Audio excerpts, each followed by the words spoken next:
thoughts about it, because it was the brother that did the video. He was saying how he was just shaking his head, like, he's just like, did y'all hear what he's saying? He's like, young black males need to look out for this. Like, we have sons, like, they need to look out for this. Like, and I saw a woman comment that too, like, praying for our boys, like, but most of the comments were just like, he shouldn't have, take someone's life and all this other. He murdered another black man, and that's why he was sentenced. Well, what they were saying is that that's why his sentence was harsher, because they need sweat equity.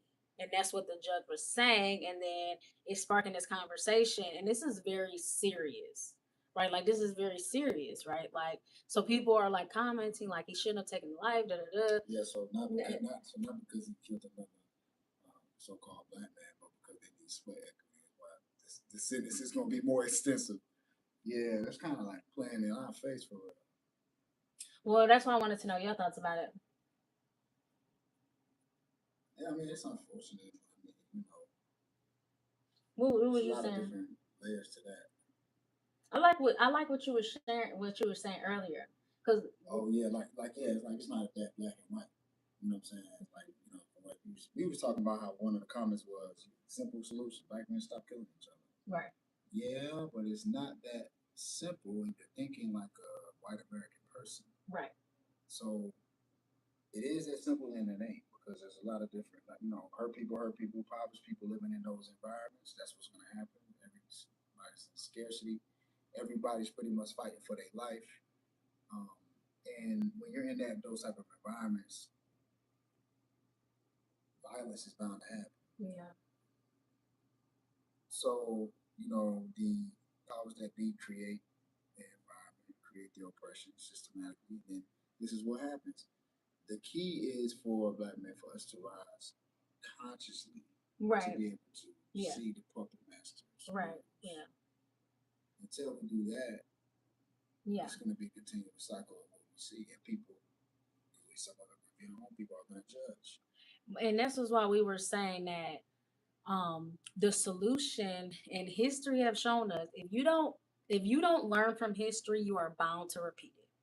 So history shows us that it doesn't work if you try to assimilate and adapt the spirit and the personality of another people's culture.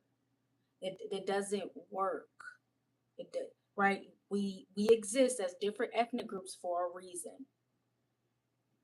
Yeah. So it's like, what is the lesson in this? Because when I commented, I said a lot of what the brother was saying is going to go over a lot of people's heads, because he's speaking about something much bigger, but you can't look at it from the perspective of a white American person, right? If you're disconnected from what a community is, then this is going to go over your head. This is going to go over what he's talking about is going to go over your head, because we have to, because like the sister said in the comment, praying for our little boys. Yeah. Because it's more factors at play. It's not that black and white, but you wouldn't know that unless, like I said, it takes the level of empathy and, I would say, in consciousness to grasp the conversation, to see something greater.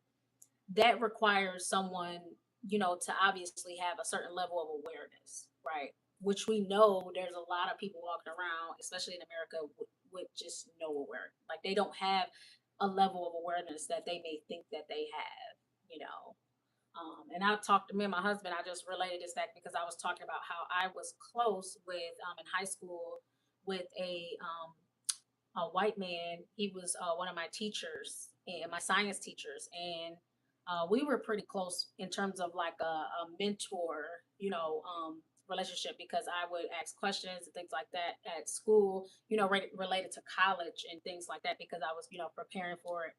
And I remember one day we had a conversation about, this was during the George Zimmerman and Trayvon Martin.